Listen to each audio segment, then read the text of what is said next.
Bonjour à tous, ici le pasteur Nathan Ferrer. C'est une joie pour moi de vous retrouver pour ce live ce soir en compagnie de Pierre Daniel. Salut Pierre Daniel.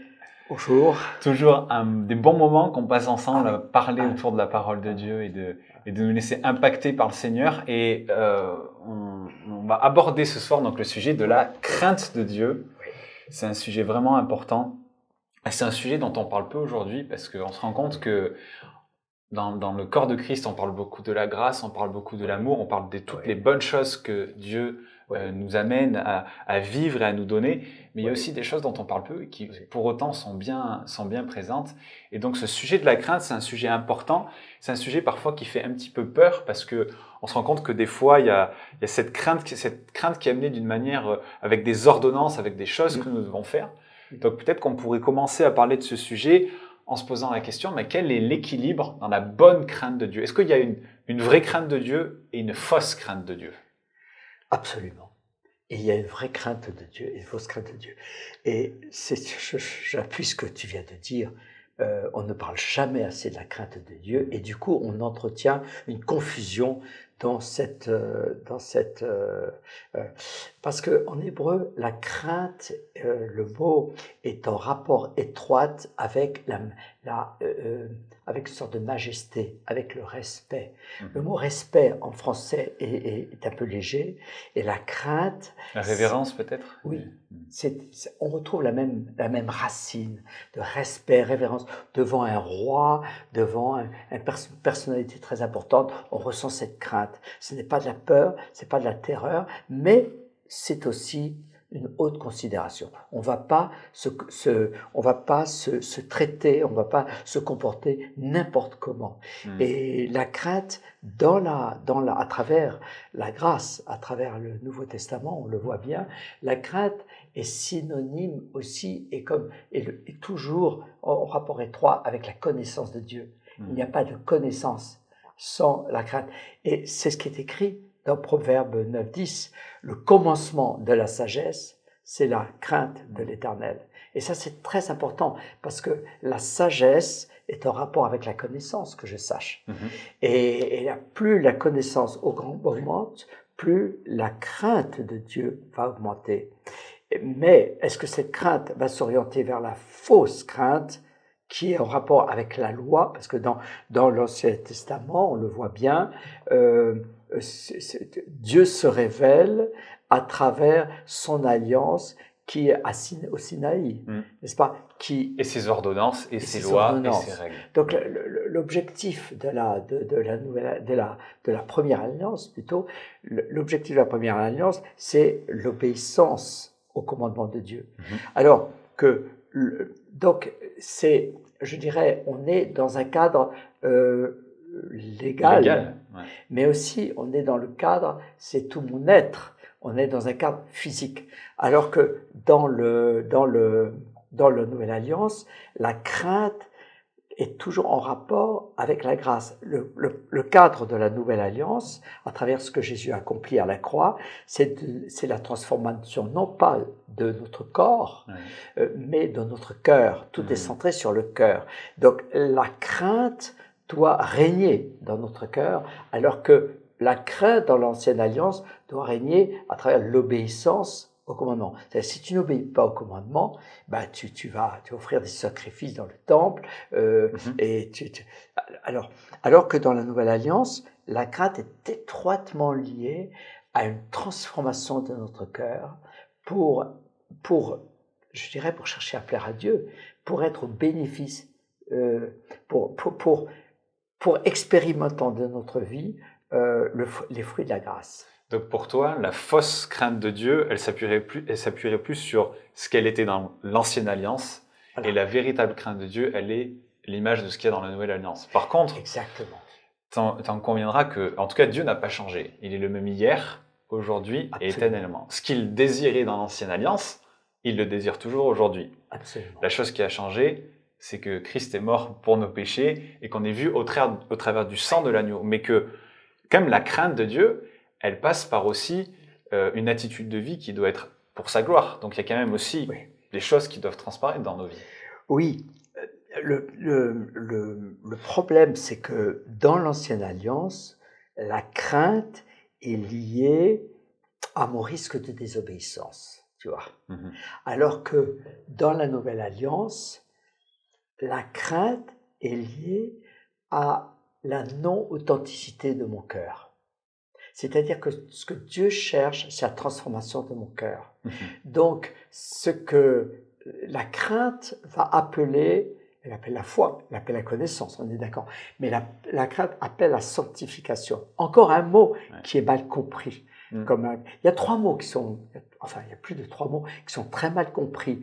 Et dans la dynamique de ce que Dieu attend de nous, c'est la crainte de l'Éternel, c'est la crainte de l'Éternel, c'est la... Qu'est-ce que j'ai dit tout à l'heure? J'ai oublié. Mais sur l'importance de la sanctification. La sanctification, oui, excuse-moi. Et puis l'impatience. Parce que l'impatience, c'est vouloir racheter le temps par ses propres moyens. Et quand quelqu'un me dit quelles sont les caractéristiques de quelqu'un qui est religieux, dans les caractéristiques, je mets toujours l'impatience. Et c'est terrible, parce que fondamentalement, l'être humain est religieux. Et religieux, ça veut dire qu'il est dans le faire. Religieux, ça veut dire qu'il est toujours dans une tentative de se prouver qui il est.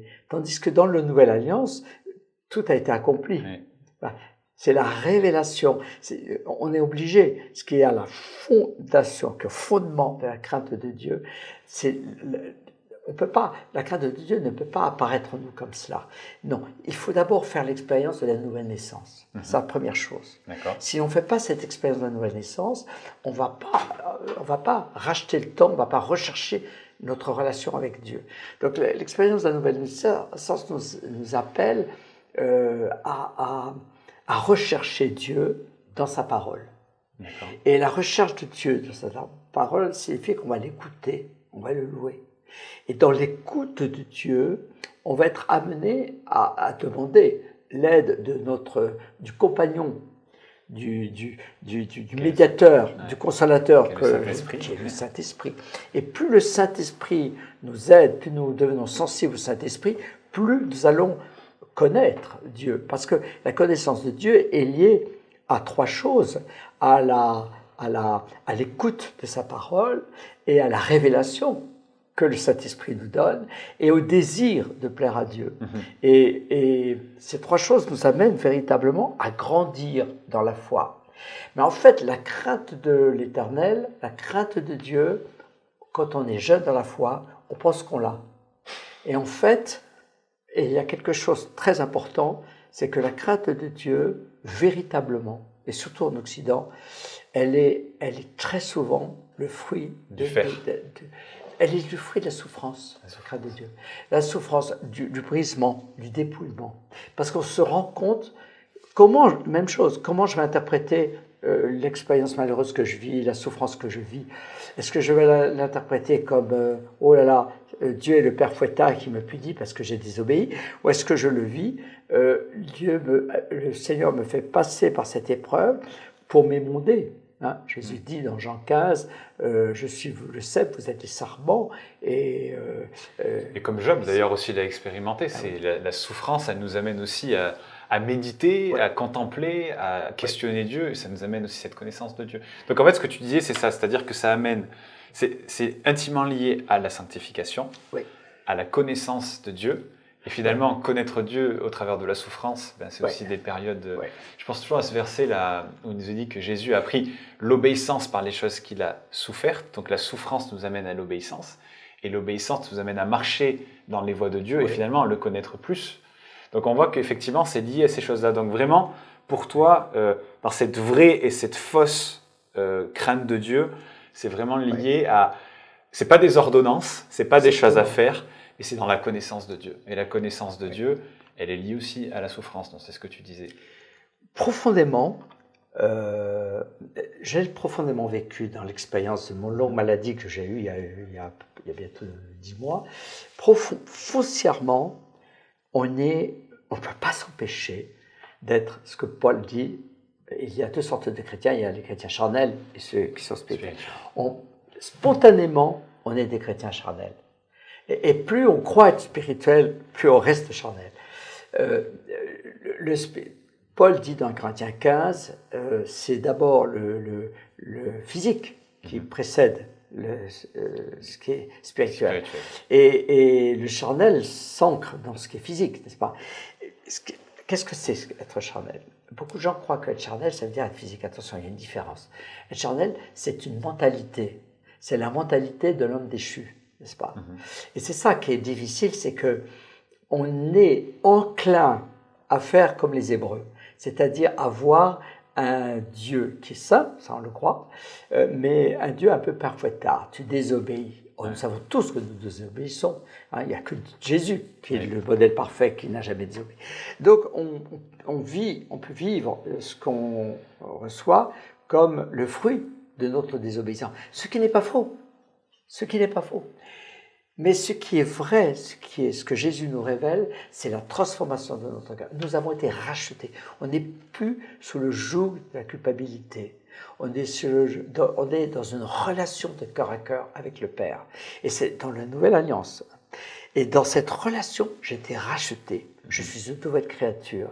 Je saisis ces choses, non pas par mon intelligence, mais par mon esprit. Je saisis par la foi. Et c'est là où la crainte, elle est à la fois le fruit de la connaissance de Dieu, c'est-à-dire cette connaissance qui est fondée sur cette relation de cœur à cœur, cette connaissance qui est aussi le fruit de l'écoute de la parole, à l'aide du Saint-Esprit. Donc la crainte de Dieu est le fruit de cela, mais elle est aussi, c'est l'inverse. La crainte de Dieu peut être à la source de la connaissance. Oui. Voilà.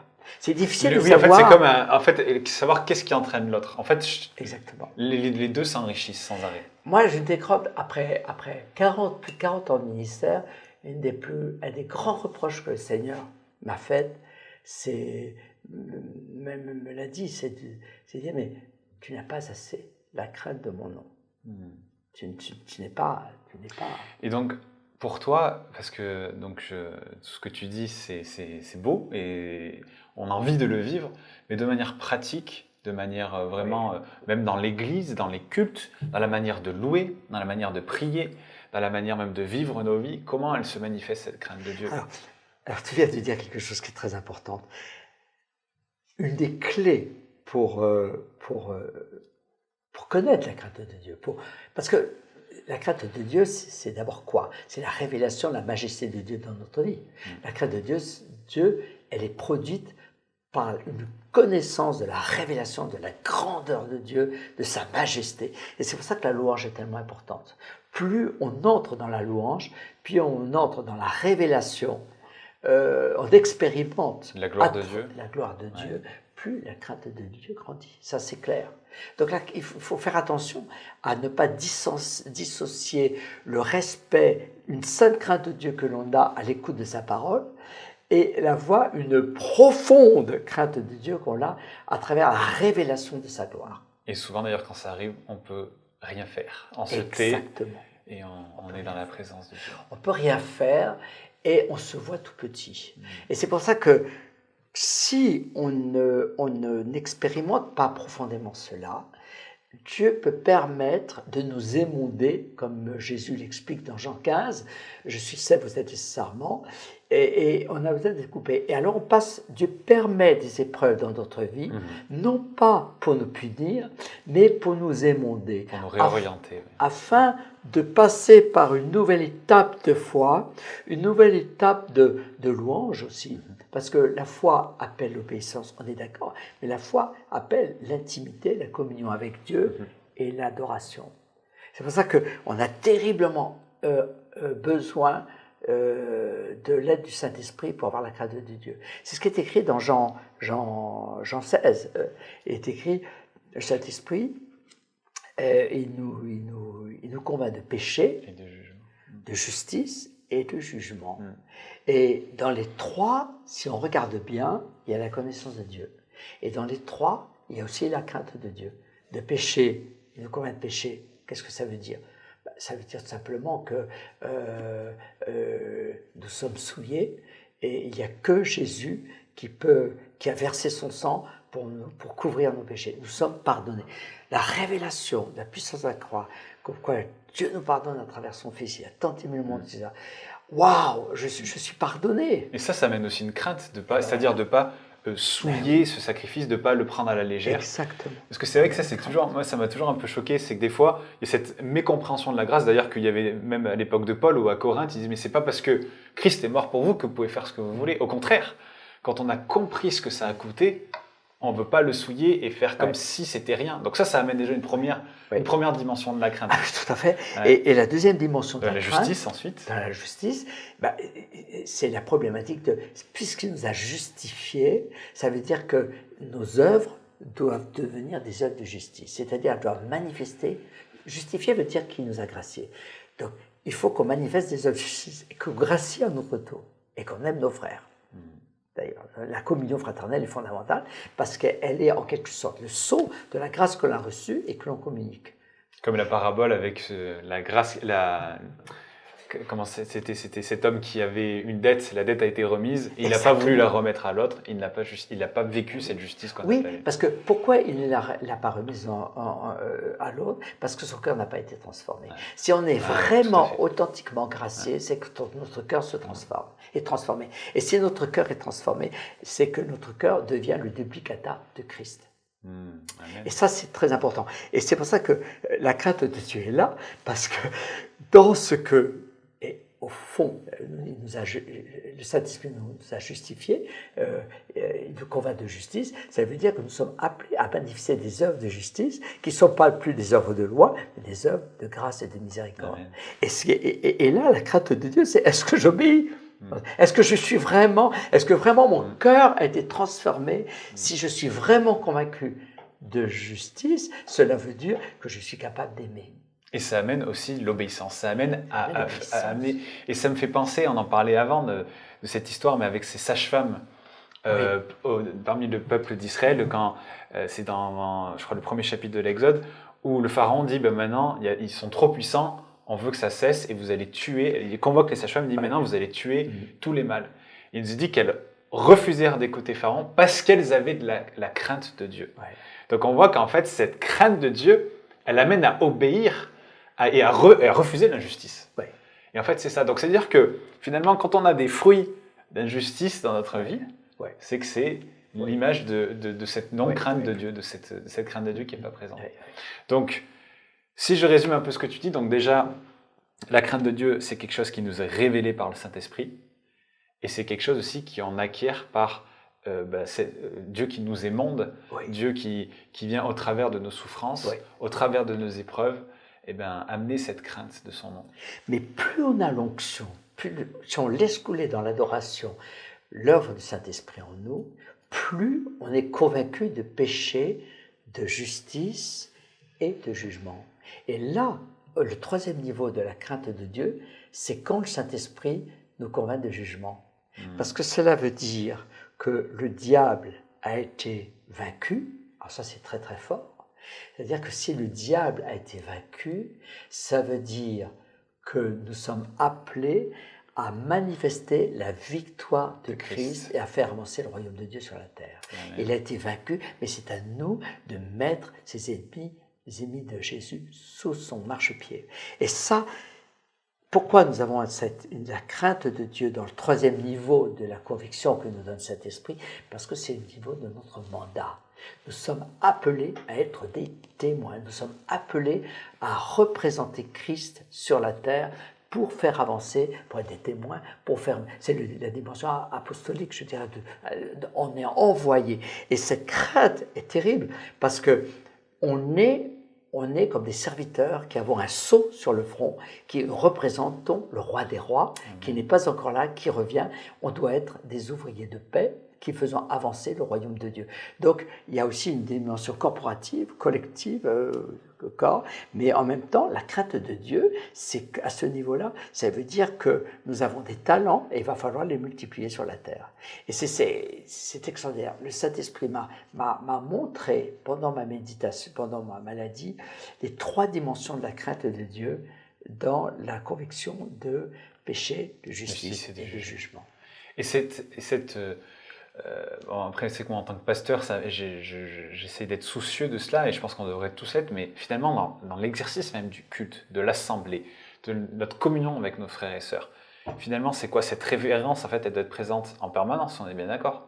Dans la manière de louer, la manière de prier, la manière d'enseigner et d'écouter la parole de Dieu. Parce que on voit, moi, ça m'a toujours un petit peu choqué et je peine à trouver cet équilibre, même dans ma propre vie, mais quand on voit, je pense aux pères de l'Église, à des Charles Spurgeon, Charles Finney, Watchman, des gens comme ça, où on voit quand ils parlent de la crainte de Dieu, il y avait une profonde révérence, un profond respect de la présence de Dieu. On ne fait pas n'importe quoi dans la présence de Dieu. On ne fait pas n'importe quoi quand on s'approche de Dieu. Donc ça, il y a cette image-là. Et puis il y a l'image d'aujourd'hui dans l'Église avec même parfois toutes ces techniques au niveau de la louange et la sono et de la déco dans les églises et tout ça. Et je ne dis pas que c'est mauvais. Mais en fait, ça fait un tel extrême. Et ma question, c'est finalement, comment vivre avec l'équilibre de cette révérence, l'équilibre de ce profond respect de la présence de Dieu? Parce que tu es d'accord avec ça, c'est aussi ça la crainte de Dieu. C'est le respect de sa personne, le respect de sa présence. On n'est pas dans la présence de n'importe qui, on n'est pas un repas en famille, on est dans la présence du roi des rois. Donc comment ça doit se manifester? Comment trouver cet équilibre entre finalement ces deux poids et deux mesures qu'on voit aujourd'hui? Alors, la question est très difficile. Je crains de ne pas pouvoir y répondre. La seule chose que je peux dire, c'est que on est effectivement, autrefois, pendant des siècles, on était dans une société où la mortalité était très forte, où c'était quasiment dans toutes les familles fréquent que c'était des familles nombreuses. Il y avait parfois un enfant sur 5 ou 2 sur 10 qui mouraient avant l'âge de 3 ans. C'était très facile de ne pas dépasser l'âge de 50 ans, on n'avait pas les opérations, etc. Donc la crainte de Dieu, ça signifiait qu'on était aussi conscient des dangers dans lequel il y avait dans notre environnement et qu'on recherchait la faveur de Dieu pour survivre. On avait et ça on le retrouve encore dans des sociétés que j'ai retrouvées par exemple en Inde ou en Afrique. Ils sont polythéistes, ils sont païens, nanana, mais ils ont des dieux et ils ont une crainte de leurs dieux. Et nous en Occident, on est devenu extrêmement léger parce que la vie est devenue très très facile. Est-ce qu'on recherchait avant auprès de Dieu pour notre sécurité, pour notre survie? Maintenant, on n'a plus besoin de le rechercher parce que la société nous l'apporte. Et même chez les chrétiens, on a cette attitude. Mais ce que l'on voit, c'est plus la vie va devenir difficile, plus la crainte de Dieu, la crainte de mourir. Donc est-ce un tort alors du coup ce qu'on vit aujourd'hui? C'est pas juste? Non, c'est pas un tort. Ça veut dire qu'on commence à être plus sage et on commence à prendre conscience que l'homme n'est pas aussi fort qu'il l'a dit. On vient d'une époque, d'une culture, depuis 200 ans, qui s'appelle le siècle des Lumières, où on a proclamé que l'homme est roi, l'homme est Dieu, et que la science, la technique va être la solution de tous les problèmes. Même encore, il y a encore 2 ans, j'entendais dans une grande chaîne de télévision que d'ici 50 ans, on aura résolu, d'ici 40-50 ans, on aura résolu le problème de la mort. Et nous savons dans la parole que Dieu va empêcher cela, n'est-ce pas? Donc, je crois que la venue du Covid, l'arrivée de la crise économique, les restrictions de liberté, etc., nous amènent aujourd'hui à chercher Dieu et à prendre conscience et peut-être que finalement l'homme n'est pas aussi puissant et que la technologie, la science, la pharmakeia ne va pas résoudre tous nos problèmes. Donc ce que je voulais te dire tout à l'heure, c'est que donc finalement est-ce un tort? D'une certaine manière, oui, parce que par ce confort, par ce matérialisme, par cette supra-connaissance, on s'est émancipé de Dieu, finalement, dans le fait que nos vies sont dans sa main. Donc, dans un sens, c'est un tort. Dans un sens, c'est un tort. Exactement. Dans un sens, c'est un tort. Mais même au milieu des chrétiens, même quand j'entends des messages, des comportements, je me dis, mais waouh, qu'est-ce qu'on est léger. Et quand on lit la 7e Église, la lettre de Jésus à la 7e église, celle de Laodicée, moi j'entends beaucoup de chrétiens qui ne se retrouvent pas dans cette lettre. Et en fait, je crois qu'on est tous inclus, en tout cas en Occident. Et c'est une profonde réflexion. Je crois que cette réflexion que nous avons sur la crainte de Dieu est aussi un appel de dire, mais est-ce que un jour, est-ce que nous avons cette crainte de Dieu? Je pense à la balance qui a été, le roi qui était à l'époque de Daniel qui a été pesé. Il y a une balance. Et la crainte de Dieu, est-ce que nous sommes légers ou est-ce que nous sommes pesants? Plus la crainte de Dieu grandit, plus nous nous mettons en règle avec Dieu, évidemment, et plus nous devenons pesants. Mais pesant ne veut pas dire lourd dans le sens, peut-être, d'un point de vue charnel, c'est peut-être pas forcément faux, mais dans l'esprit, plus on est pesant, plus on est léger dans l'esprit. Et d'ailleurs, c'était bien le souci de ce roi, c'est que il a dénaturé, il a souillé ce que Dieu avait déclaré comme sacré quand il s'est enivré avec les vers qui servaient sa vie du temple et tout ça. Donc, il a méprisé cette crainte de Dieu et il était trouvé léger. Donc, effectivement, la crainte de Dieu nous amène à peser, comme tu dis, à être pesé et à peser ce que Dieu attend de nous, en fait. À être au même poids que lui, à être équilibré, quoi. Je suis très frappé. Je suis très frappé de sentir à quel point... alors, c'est peut-être parce que j'ai eu des heures, des nuits, pendant presque 3 mois sur mon petit hôpital, mais j'ai réalisé à quel point nous étions légers. Et léger ne veut pas dire qu'on est pervers ou qu'on est... mais qu'on ne mesure pas, on n'est pas conscient d'une part du combat spirituel qu'il y a, parce qu'il y a un combat dont parle l'apôtre Jean entre la lumière et les ténèbres, du combat spirituel qui est là parce qu'on est dans les temps de la fin, qui précède le retour de Jésus. C'est pas la fin du monde, c'est un monde nouveau qui va naître, au contraire.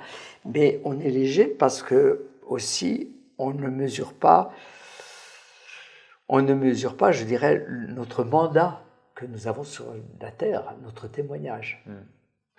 Et parce que ça me fait penser aussi à une chose, quand on parle par exemple que Dieu est amour, les gens n'ont pas de problème avec ça. On dit que Dieu nous aime, que Dieu est grâce, c'est quelque chose qui est vrai d'ailleurs, qui est juste, que Dieu est amour. Mais par contre, quand on dit Dieu est saint, et Dieu demande à ce qu'on soit saint, ça commence à déranger les gens. J'ai été frappé que dans la Bible, il nous est dit à peu près 300 fois que Dieu est amour. Mais il nous est dit 600 fois que Dieu est saint. La sainteté de Dieu apparaît plus souvent dans la Bible que le fait que Dieu est amour. Et pour autant, on est plus dérangé avec le fait que Dieu est saint, et même d'ailleurs dans la société dans laquelle on vit, et même dans l'Église, parce qu'en fait, ça attend de nous quelque chose, ça attend de nous de peser. Et ça, on voit que finalement, ça nous dérange. Mais donc, moi, ma question, c'est, du coup, est-ce qu'on devrait repenser la manière dont on vit nos cultes? Est-ce qu'on devrait repenser la manière dont on s'approche de Dieu? Mais je suis convaincu, mais c'est tout à fait juste. L'homme, de par sa nature charnelle, porte une culpabilité qu'il repousse en devenant idolâtre, en s'énivrant, en créant ses nirvana, en quelque sorte. Et quand on dit Dieu est amour, en fait, je ne suis pas sûr qu'on comprenne tout à fait de quel amour on parle. Parce que dans la parole de Dieu, déjà, il y a 3 niveaux de l'amour. Il y a l'amour éros, c'est l'amour charnel. Il y a l'amour philéo, qui est l'amour intellectuel, le concept, les idées. Et l'amour agapé, qui est un don de Dieu.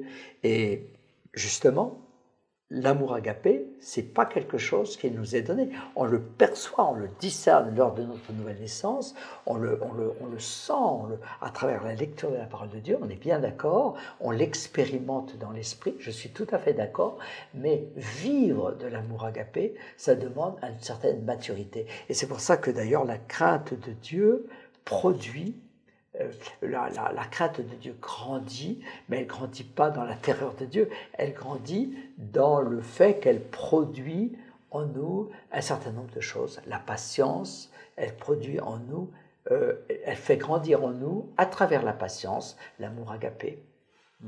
Amen. Donc, qu'est-ce qu'elle produit d'autre, cette crainte de Dieu? Eh ben, moi, j'ai vu 7 points. La crainte de Dieu produit d'abord la patience. Pourquoi la patience? Parce que la crainte de Dieu nous fait prendre conscience. La première chose qu'on sent dans la crainte de Dieu, eh ben, on n'a pas toujours raison quand on croit avoir raison. C'est ça. Parce que les pensées de Dieu sont les pensées de Dieu. Et la parole de Dieu, d'ailleurs, dans Ésaïe, c'est très clair. Les pensées de Dieu ne sont pas les pensées humaines, les pensées des hommes. On prend conscience quand on expérimente Dieu, quand on fait l'expérience de la nouvelle naissance, quand on médite la parole de Dieu, on prend conscience que si on, avant de réagir avec nos émotions, avec notre intellect, il faut qu'on prenne un recul sur soi-même. Et ça s'appelle la patience. C'est-à-dire, on ne comprend pas ce qui nous arrive, mais on commence par se taire, parce que dans la patience, il y a le silence intérieur, on se tait. C'est-à-dire, on prend... la patience, c'est quoi?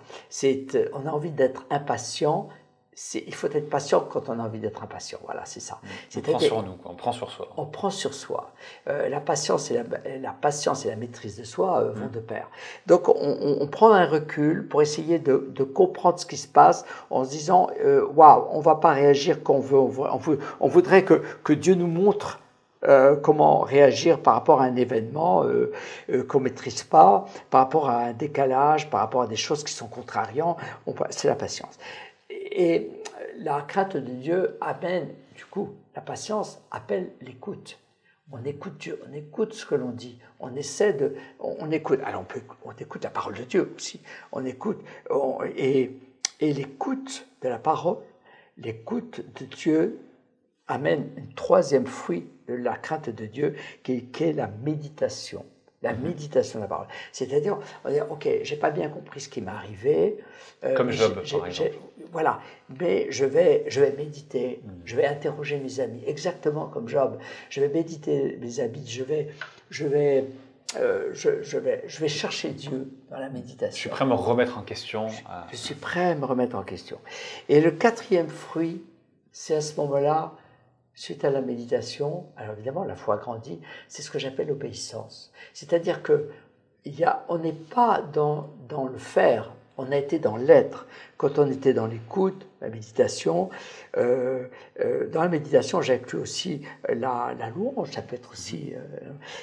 c'est ce quatrième fruit de la crainte de Dieu, c'est l'obéissance. C'est-à-dire je vais obéir non plus avec ce que j'ai envie, mais avec ce que je crois, ce que Dieu attend de moi, à la mesure de mes connaissances de Dieu, évidemment.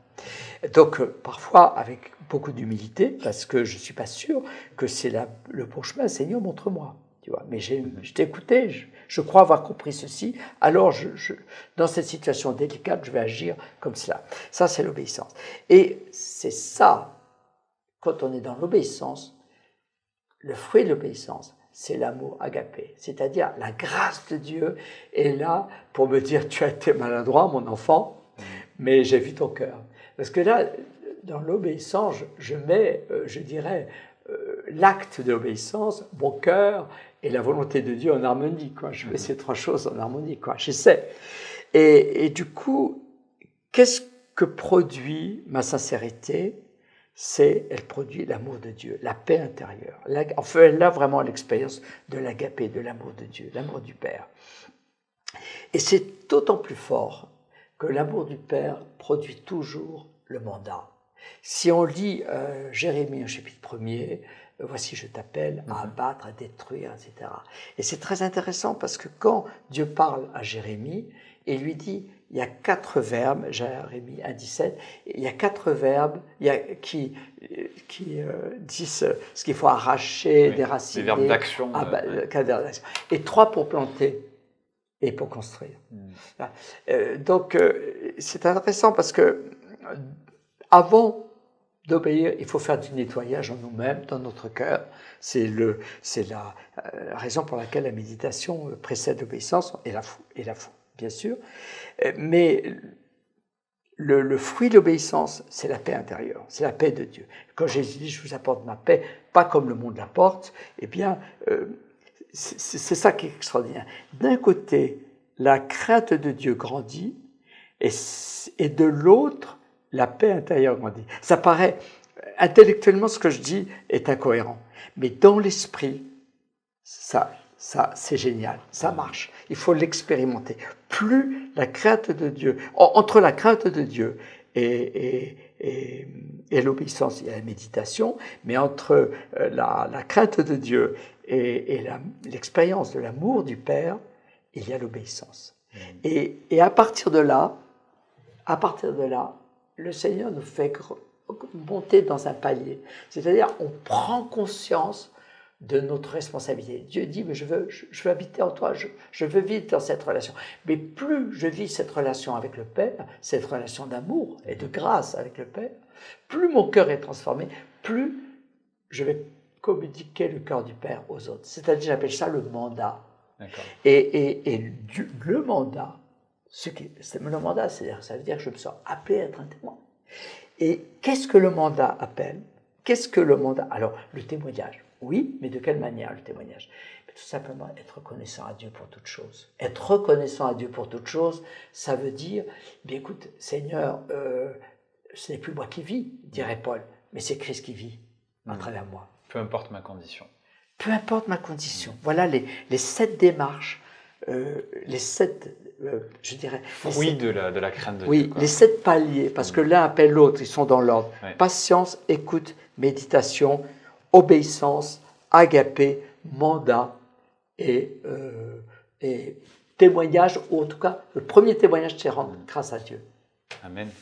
Et pour peut-être conclure un peu tout ça, donc on a parlé de cette église spirituelle, de cette église charnelle. Du coup, est-ce que on pourrait dire que ce qui vraiment va faire la différence entre l'une et l'autre, ce sera cette crainte de Dieu? Alors, moi, je dirais que la première chose que je remarque dans la différence entre une église spirituelle et une église charnelle, c'est que ce qu'on attend d'une communauté, c'est qu'il y ait de l'amour, quoi. Qu'on se sente bien, qu'il y ait une chaleur. Et cet amour se développe en général dans la louange, l'adoration. Et un cœur accueillant. Et la crainte de Dieu peut être mal perçue si elle est rigide chez certains chrétiens. Oui, il ne faut pas que ce soit non plus de la religiosité, une série d'ordonnances et qu'on retombe dans cette fausse crainte de Dieu. Oui. En fait, c'est vraiment avoir cette révérence, avoir ce respect pour Dieu et savoir qui nous sommes et qui il est. Et que quand il est là, eh bien, on pèse que peu, quoi. Qu'on se souvienne qu'on pèse que peu. Et ce respect et cette joie. Cette joie, ce respect, cette joie, cette humilité, qu'on ne se prenne pas pour des gens super spirituels. Plus les gens me donnent l'impression, dans leur comportement, d'être super spirituels, Dieu m'a dit que, etc., plus je suis un peu sur mes gardes. Plus les gens veulent donner des leçons de morale, etc., je suis sur mes gardes.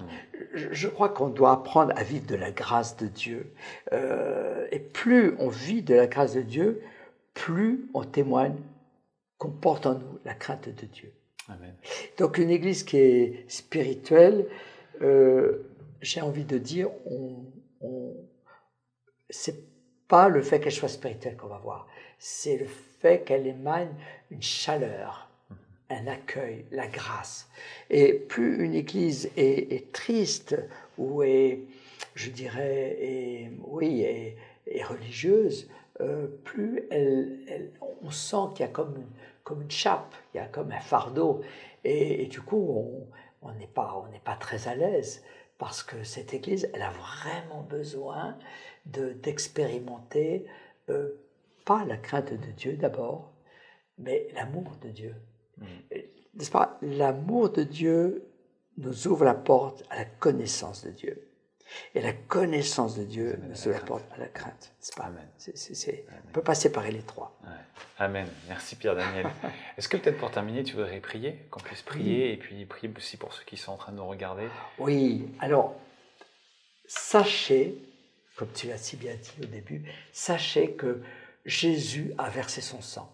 Il couvre quiconque croit dans la mort et la résurrection de Jésus, que Jésus est mort pour toi, que Jésus est vraiment ressuscité pour toi, il a versé son sang pour toi. Et c'est cette conviction de comme quoi je suis pécheur, mais un pécheur qui est pardonné, qui est le sang de Jésus couvre mes péchés et repens-toi, mais reçois l'assurance de son amour et de son pardon. Et si tu te repens aussi de ne pas avoir la crainte de Dieu, eh bien, sache que, et je vais prier pour toi, Seigneur Jésus, nous avons besoin d'apprendre la patience. Nous avons vraiment besoin d'apprendre la patience. La patience manifestera que tu commences à avoir la crainte de Dieu. Amen. L'amour du Père aussi, le désir d'obéir à Dieu, tu peux manifester que tu as la crainte de Dieu. C'est un commencement. C'est peut-être une toute petite crainte, mais ça commence par ça. Et dans la patience, tu prends du recul avec toi-même. Et Seigneur, je te prie, Seigneur, au nom de Jésus, pour que la connaissance de l'amour du Père, de tout ce qu'il a accompli par amour pour chacun d'entre nous à la croix, le sang de Jésus a couvert tes péchés, tu es gracié, tu es aimé, tu confesses Jésus comme ton sauveur et ton Seigneur personnel, alors tu vas entrer sur ce chemin que j'appelle le chemin de la patience. Tu apprends à être patient avec toi-même, patient avec les événements, et dans cette patience, tu vas apprendre à écouter Dieu, à écouter sa parole, tu vas la méditer. Amen. Et c'est possible. Et tout doucement, je crois que Dieu m'a parlé. J'ai compris que en accord avec, en étant soumis à sa parole de grâce, eh bien, je vais lui obéir dans les moyens que je peux. Et je ne suis pas condamné. Et alors, laisse la paix de Jésus, que la paix de Jésus soit sur toi. Amen. Laisse son onction de paix, et tu mesureras à quel point Dieu. Plus tard, peut-être tu n'es pas prêt encore aujourd'hui, mais tu as un mandat, et ce mandat, c'est d'être un témoin, c'est de communiquer l'amour du Père, et apprendre à être reconnaissant en toutes choses, comme c'est écrit dans l'Épître, par exemple, aux Philippiens, au chapitre 4 et au verset 4. Soyons reconnaissants en toutes choses. Et alors, la crainte de Dieu va grandir. Et dans l'épreuve que tu traverses, au nom de Jésus, oui, tu mesures que Dieu ne te châtie pas, Dieu t'émonde à travers cette épreuve afin que tu t'alignes dans sa volonté. Et la crainte de Dieu appelle non seulement sa connaissance, mais l'obéissance. Il est miséricordieux pour toi. Amen. Amen. Va en paix. Amen. Amen. Merci Pierre-Daniel. En tout cas, on espère que ce live vous aura exhorté, vous aura fait du bien. C'est un sujet qui est important, un sujet dont on parle peu. On espère vraiment que ça vous a exhorté, encouragé, enseigné, boosté votre foi. Et puis, n'hésitez pas à partager ce contenu, à vous abonner à la chaîne YouTube pour être au courant un peu des dernières vidéos, puis à mettre un petit pouce bleu ou des commentaires. Et puis, en attendant, je vous dis à très bientôt.